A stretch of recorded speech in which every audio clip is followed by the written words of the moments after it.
नमस्कार, prime debate में आपका स्वागत है। हम संगत टीवी के यूके और यूरोप के दर्शकों का भी स्वागत करते हैं। अपने 10 साल के कार्यकाल का लेखा जोखा लेकर मीडिया से मुखातिब हुए प्रधानमंत्री डॉक्टर मनमोहन सिंह ने भाजपा के प्रधानमंत्री पद के उम्मीदवार नरेंद्र मोदी पर आज तीखा हमला बोला। उन्होंने कहा कि नरेंद्र मोदी देश के प्रधानमंत्री बने तो ये देश के लिए विनाशकारी होगा। डॉक्टर मनमोहन सिंह ने 2014 की दावेदारी से खुद को अलग कर लिया और जहां ये दावा किया कि उनकी सरकार ने विकास किया है, वहीं ये भी माना कि महंगाई, बेरोजगारी और भ्रष्टाचार उनकी सरकार की 3 बड़ी नाकामियां रही हैं। प्रधानमंत्री के तौर पर अपने दूसरे कार्यकाल के तीसरे संवाददाता सम्मेलन को संबोधित करते हुए प्रधानमंत्री डॉक्टर मनमोहन सिंह ने अपनी सरकार की नकारात्मक छवि और उन्हें कमजोर प्रधानमंत्री बताए जाने की सोच को दूर करने की कोशिश करते हुए कहा कि उन्होंने अपना सर्वश्रेष्ठ दिया है और देश को अच्छे विकास की गति दी है। डॉक्टर मनमोहन सिंह ने महंगाई, बेरोजगारी और भ्रष्टाचार को अपनी सरकार की 3 बड़ी नाकामियों के तौर पर बताया। वहीं बीजेपी के प्रधानमंत्री उम्मीदवार नरेंद्र मोदी पर जोरदार हमला करते हुए कहा कि नरेंद्र मोदी प्रधानमंत्री के रूप में देश के लिए विनाशकारी साबित होंगे। Discussing the merits of Mr. Narendra Modi, I sincerely believe that it would be disastrous for the country to have Narendra Modi as the Prime Minister. BJP ने डॉक्टर मनमोहन सिंह के बयान पर पलटवार करते हुए कहा कि प्रधानमंत्री ने अपनी और सरकार की नाकामी कबूल की है कि वो बेरोजगारी, महंगाई और भ्रष्टाचार को बढ़ने से रोक नहीं पाए। बीजेपी ने नरेंद्र मोदी पर प्रधानमंत्री के बयान पर विरोध जताया और कहा कि उनका बयान प्रधानमंत्री पद की गरिमा के खिलाफ था। भ्रष्टाचार को वो रोक नहीं पाए, कीमतों में बढ़ोतरी और मुद्रास्फीति को वो चेक नहीं कर पाए, बेरोजगारी उनके कार्यकाल में बढ़ी।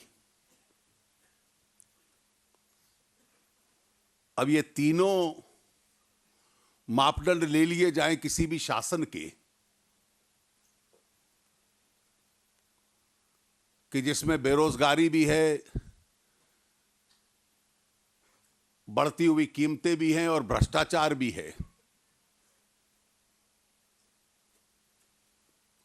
तो सरकार तो पूर्ण रूप से फिर विफल रही।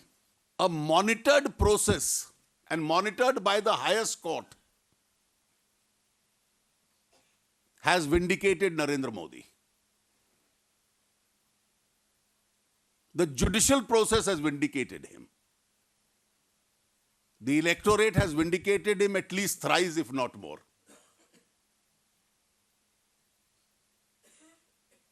और उसके बाद इस शब्दावली का प्रयोग करना, ऐसी शब्दावली प्रधानमंत्री पद की गरिमा के विरुद्ध है। अपने रिटायरमेंट की घोषणा करते और जाते जाते भी प्रधानमंत्री ने 2014 की चुनावी जमीन के लिए फिर शगुफा छोड़ ही दिया। अब देखने वाली बात होगी कि भ्रष्टाचार, महंगाई और अर्थव्यवस्था पर अपनी नाकामी को सरेआम स्वीकार करते हुए प्रधानमंत्री के मोदी पर हमलावर अंदाज को अब कौन सी पार्टी कितना भुना पाती है। पहली बार नरेंद्र मोदी पर प्रधानमंत्री ने इतना सख्त बयान दिया है, अपनी सरकार की नाकामियों को माना है। उनका ये बयान किसे कितना नुकसान, कितना फ़ायदा पहुंचाएगा, इसी पर आज चर्चा करेंगे। हमारे साथ स्टूडियो में मौजूद हैं चंडीगढ़ के पूर्व मेयर और कांग्रेस नेता सुभाष चावला, पूर्व बीजेपी सांसद रतनलाल कटारिया जी भी हमारे साथ हैं और वरिष्ठ पत्रकार और राजनीतिक विश्लेषक संजीव पांडे जी भी हमारे साथ हैं। कटारिया साहब, किस तरह से देखते हैं बयान को? उन्होंने कहा है कि विनाशकारी होगा प्रधानमंत्री बनना नरेंद्र मोदी का, तो क्या गुजरात में इसका मतलब है विनाश हुआ है? ये जो स्क्रिप्ट लिखी गई है आज के बयान की, ये 10 जनपद पर लिखी गई है।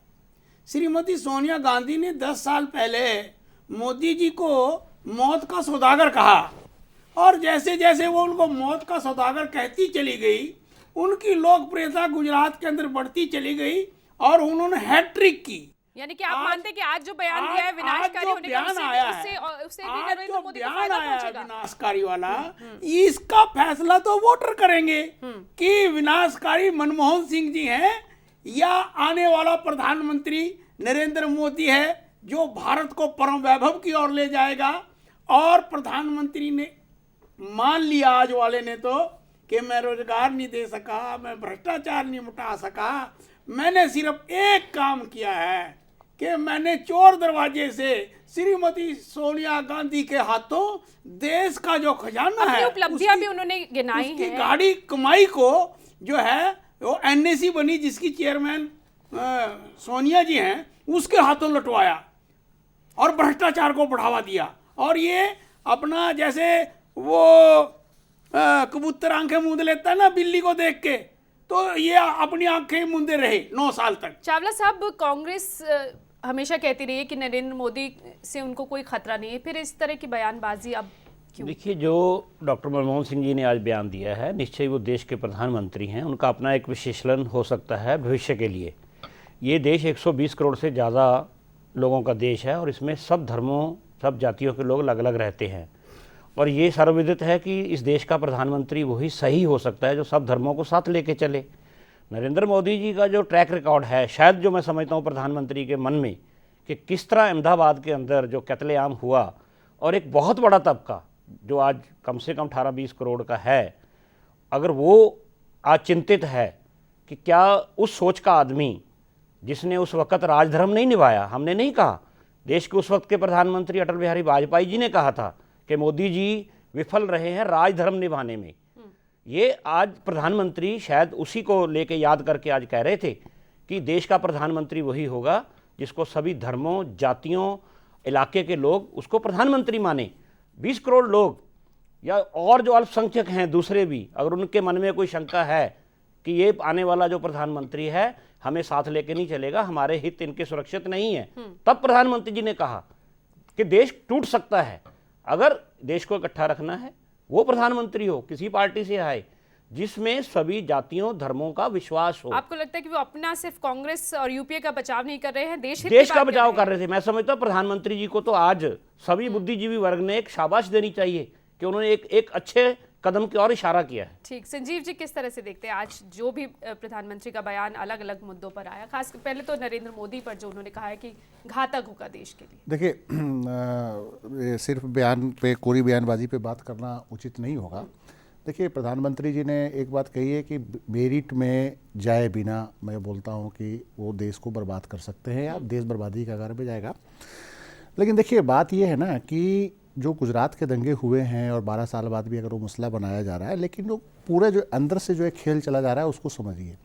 मनमोहन सिंह भी उसी आर्थिक कॉरिडोर और उसी कॉरपोरेट के नुमाइंदे हैं जो कॉरपोरेट और आर्थिक कॉरिडोर जो है नरेंद्र मोदी के पीछे आज की डेट में है, गुजरात में और पूरे देश में कॉरपोरेट लॉबी वही है जो मनमोहन सिंह जिसके लिए 1991 से रिप्रेजेंट करते रहे इकोनॉमिक पॉलिसी में, और उसके बाद नरेंद्र मोदी उसको रिप्रेजेंट गुजरात में कर रहे हैं, और गुजरात से बाहर उन्होंने एक अपना पूरा दायरा बढ़ाया है और एक लॉबी उनके पंजाब साथ भी है। उस तरफ अब बढ़ रहा है।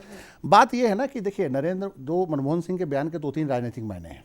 एक मायना है कि उन्होंने जो दिल्ली में चुनाव परिणाम आए हैं, उस चुनाव परिणाम में पहले ऐसा लग रहा था कि भारतीय जनता पार्टी को नुकसान होगा और कांग्रेस जो है, जो कांग्रेस विरोधी मतों का बंटवारा हो जाएगा और कांग्रेस जो है पावर में आएगी। लेकिन ऐसा हुआ नहीं, कांग्रेस की वोटें ज़्यादा वो काटने में सक्षम हो गए, भाजपा की वोटें कम काटी। अब उनको ये एक भय ये हो रहा है कि जो माइनॉरिटी जो वोट है, अल्पसंख्यक का जो वोट है, वो नरेंद्र मोदी के, देखिए मुलायम सिंह के 3 दिन पहले का आपने बयान नहीं देखा, मुलायम सिंह ने भी यही बयान दिया है कि मोदी की लहर है, मोदी की हवा है।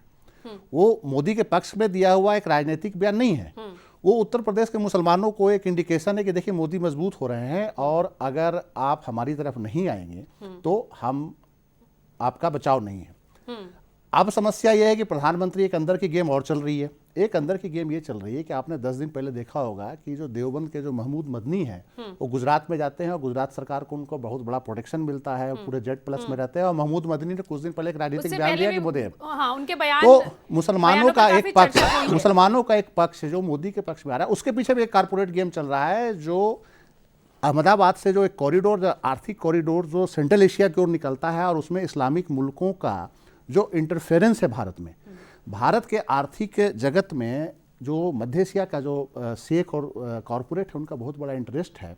और चुनाव तक आप देखिएगा कई मुस्लिम धर्मगुरु जो है नरेंद्र मोदी के समर्थन में आएंगे। महमूद मदनी उसका एक उदाहरण है। अल्पसंख्यकों की जो बात की या मुस्लिम समुदाय की बात की, उन्हें भी जोड़ने की कोशिश हो रही है। ये जोड़ने की कोशिश नहीं है, लेकिन अब जो बयान प्रधानमंत्री का था, जो उन्होंने जो शब्द यूज किया कि विनाशकारी होगा, देखिए उसके बारे में प्रधानमंत्री मैं यही तो कह रहा हूँ कि प्रधानमंत्री 1991 से जिस विचारधारा का प्रतिनिधित्व कर रहे हैं, उसी प्रतिनिधित्व विचारधारा का प्रतिनिधित्व नरेंद्र मोदी कर रहे हैं।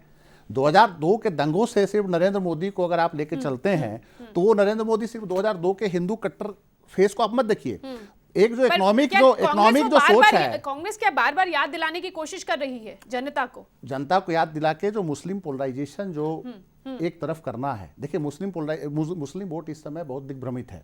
उसका दिग्भ्रमण ये है कि वो बटा हुआ है, समाजवादी पार्टी में जाए, बसपा में जाए, कांग्रेस में जाए, एक नई पार्टी जो एक दिल्ली में आ गई, आप पार्टी भी कह रही है कि हमारे तरफ मुस्लिम दिल्ली में मुसलमानों का वोट लिया है, तो एक वोट बैंक को कॉन्सुलेट कर ले। लेकिन प्रधानमंत्री बहुत अंदर से क्लियर है कि अगली पारी तो उन्होंने नहीं खेलनी। प्रधानमंत्री का बयान दोनों पक्ष में जा सकता है, ये मुसलमानों को यूनाइट भी कर सकता है या प्रधानमंत्री का ये बयान नरेंद्र मोदी को मजबूत भी कर सकता है, क्योंकि नरेंद्र मोदी के खिलाफ जितने बयान कांग्रेस की तरफ से आए हैं और नरेंद्र मोदी उसका लाभ ले लेते हैं अपने हिसाब से, राजनीतिक रूप से चालाकी से लाभ लेते हैं, वो चालाकी लाभ लेते हैं। मैं ये नहीं मानता कि नरेंद्र मोदी बड़े चालाक किस्म के आदमी हैं, वो किसी भी बयान को अपने पक्ष में करना जानते हैं। तो इस तरह के बयान से लोगों में एक सिंपैथी हो जाती है यार कि एक आदमी के पीछे क्यों पड़े हुए हैं, ऐसा क्या बात है कि उसी को। प्रधानमंत्री ने कभी इस तरह के शब्द अभी इस्तेमाल नहीं किए हैं। कांग्रेस के लिए सबसे बेस्ट समय तो यही था ना कि कांग्रेस आत्ममंथन करती कि आखिर 4 राज्यों में उनके चुनाव में हार क्यों हुई है। जो महंगाई भ्रष्टाचार की बात कर रहे हैं, अभी वो नरेंद्र मोदी का भय दिखाने के बजाय 6 महीना सिर्फ यही काम कर दें। जैसे शाम को पेट्रोल और डीजल की कीमतें बढ़ा दी, या शायद वो मानते हैं कि वो ये कर नहीं सकते। चावला साहब जो उन्होंने नाकामियां गिनाई कि उन्होंने माना कि भ्रष्टाचार, बेरोजगारी और महंगाई पर हम नाकाम रहे हैं। देखिए यही मुद्दे हैं जिन्हें लेकर एक सरकार बनती है। उनके बयान का एक टुकड़ा लेके ये विशेषण कर लेना, जब आपने ये मान ही लिया कि ये 3 बड़े गलत है। उन्होंने कब कहा?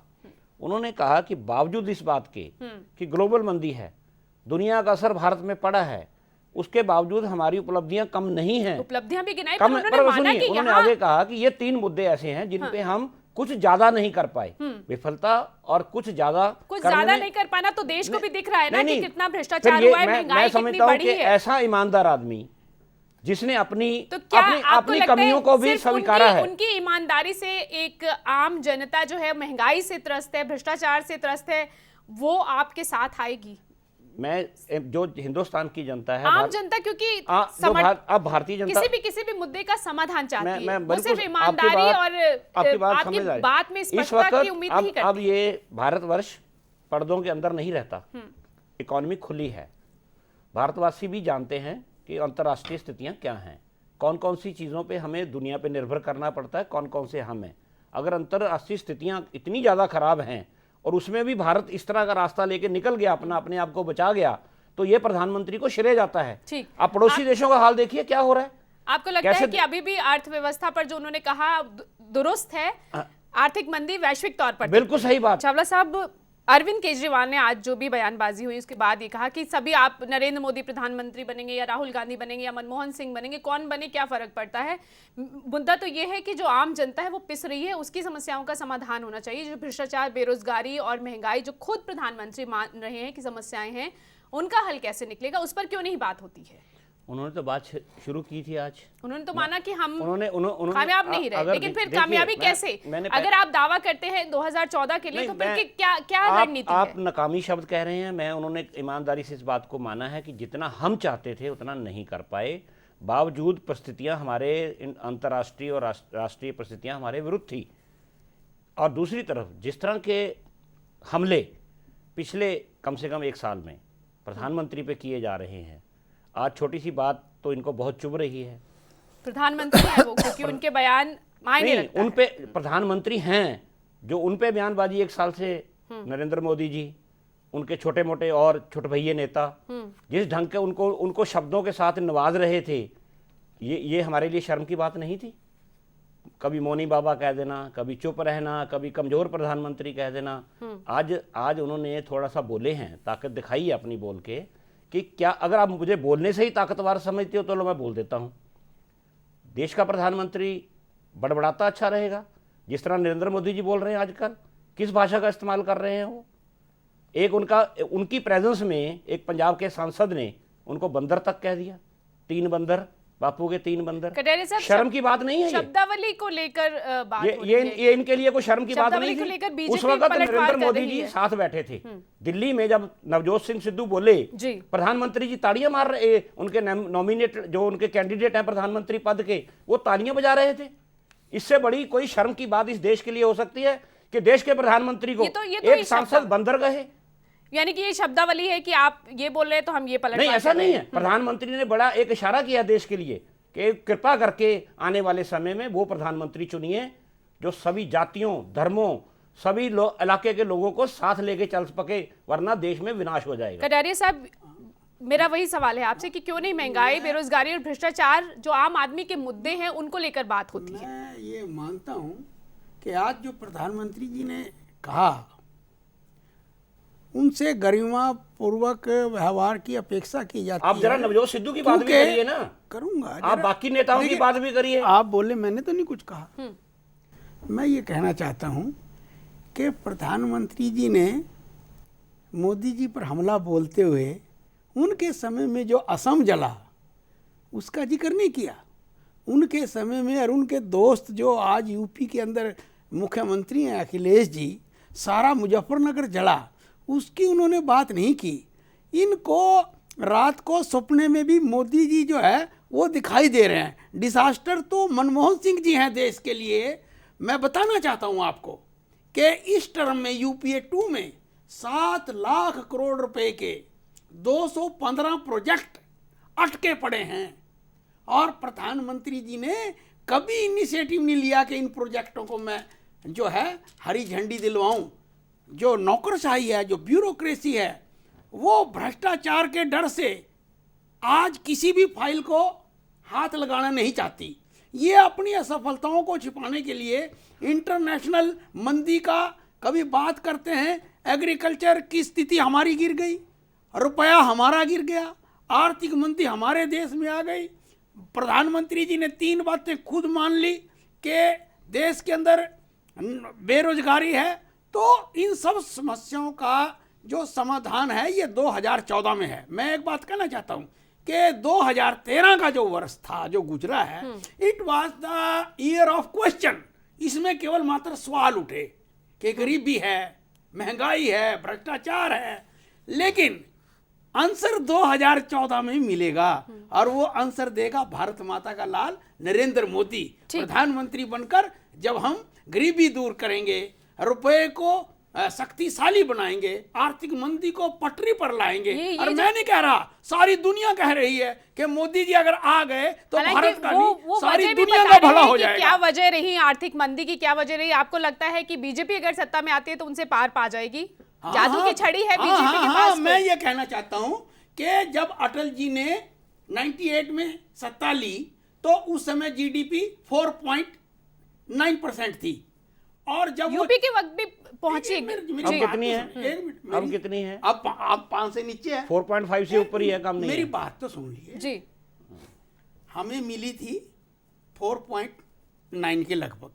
अटल जी ने 6 साल तक मेहनत करके उसको 8.4 तक पहुंचाया और इस भ्रष्ट सरकार ने वो दोबारा से फिर जो है वो उसको यूपी वहीं के पर वक्त भी विकास दर बढ़ी थी। 4-5 पर ले आए। ये कटारिया देश को जो अनुमान जी, है मैं वो इस बात से लगाएगा। चलो सब प्रतिक्रिया उसके बाद में संजीव जी के पास जाओ। हाँ। जी।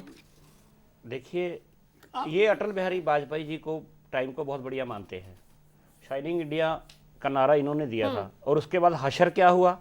अगर इतनी जो आपका होगा नहीं, वो हमारा होगा, हम देखी जाएगी। पहले अपना तो मानिए कि अटल बिहारी वाजपेयी जी की हमारा तो हो गया, मैं खुद हार गया था। नहीं, अटल बिहारी वाजपेयी जी की पॉलिसीज अगर इतनी बढ़िया होती तो शाइनिंग इंडिया का नारा देने के बावजूद अभी अतीत पर भी चर्चा चलो होगी। कोई बात संजीव नहीं, जी, आत्मनिरीक्षण करते हैं। संजीव जी, जो भी आज बयान आया उसके बाद बीजेपी ने भी बयान दिया, आपको लगता है कि जो उन्होंने माना, सुभाष जी ये कह रहे हैं कि उन्होंने ईमानदारी से ये कबूला कि हाँ हम इन 3 मोर्चों पर इतना खास सफल नहीं रहे, तो क्या ये जो आज उनका बयान आया उससे किसको नुकसान और किसको फायदा पहुंच सकता है? आम आदमी पार्टी भी अब तो सामने है, जो दावे जो कर रही थी वो दिल्ली में बहुत कुछ करके दिखा भी रही है।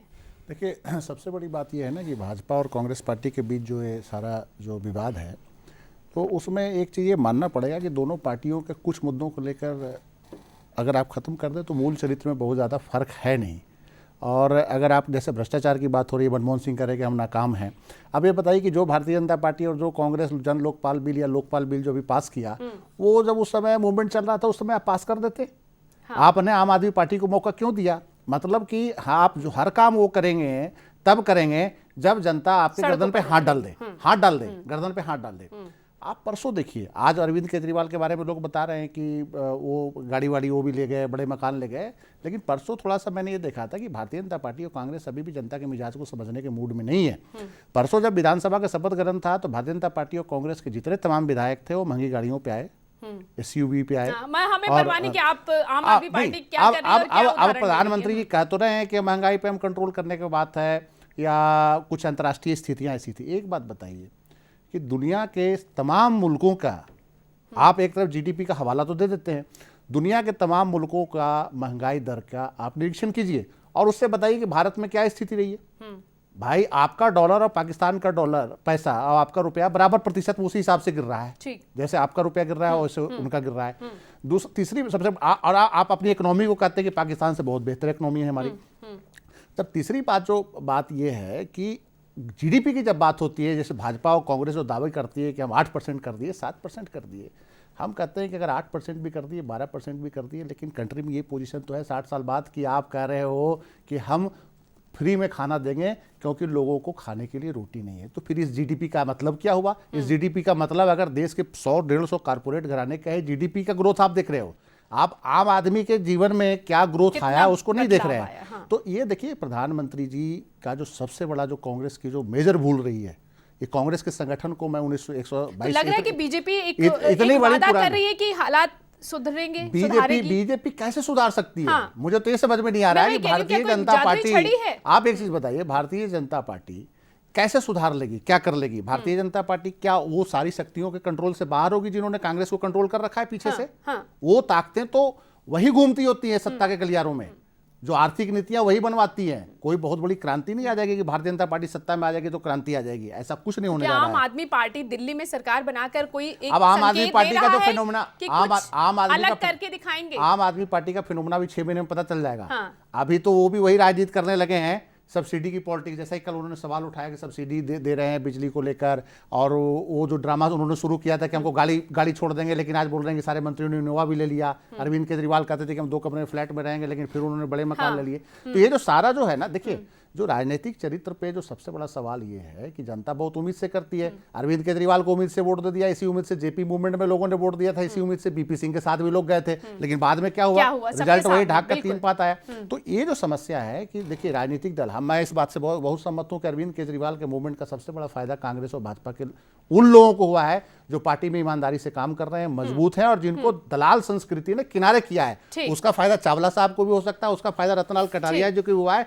क्योंकि जो मेहनती जो कांग्रेस और भाजपा के लोग हैं, उनको अगर कांग्रेस इग्नोर कर रही है तभी ये कांग्रेस और की ये हालत हुई है। कई राज्यों में भाजपा की भी यही हालत होती है, कहीं भाजपा हारती है, कहीं कांग्रेस हारती है, क्योंकि आपने अपनी पार्टी के अंदर जो अच्छे लोग हैं उसको किनारे लगाना शुरू कर दिया है। अब यूपीए सरकार में जो मिनिस्टर हैं, आप उनके लिए मनमोहन सिंह के साथ जो बैठे हैं आसपास, आप बताइए किस तरह के बयान देते हैं। मनमोहन सिंह कहते हैं अंतर्राष्ट्रीय, कपिल सिब्बल कहता है गरीब 2 आदमी रोटी खा रहा है। भाजपा वाले कुछ बोल रहे हैं। हर पार्टी में मैं तो मानता हूं कि भारतीय जनता पार्टी और कांग्रेस में भी अच्छे लोग हैं, और उनको आम आदमी का फायदा अच्छे लोग जो भाजपा में है और कांग्रेस में उनको जरूर मिलेगा, और उनको ये पार्टियां मजबूर होगी कि उनको ये आगे लाएं, नहीं तो ये पार्टियों का बहुत भारी नुकसान होगा दोनों का। ये अच्छा हुआ एक नई पार्टी के आने से। शुक्रिया आप सभी का इस चर्चा में शामिल होने के लिए। लोकसभा चुनाव में अब ज्यादा वक्त नहीं है, आवाम ही अब ये तय करेगी कि उसके लिए क्या विनाशकारी और क्या हितकारी है। नमस्कार। खबरां दी दुनिया विच आओ, साडे नाल कदे भी ते कितों भी जुड़ो।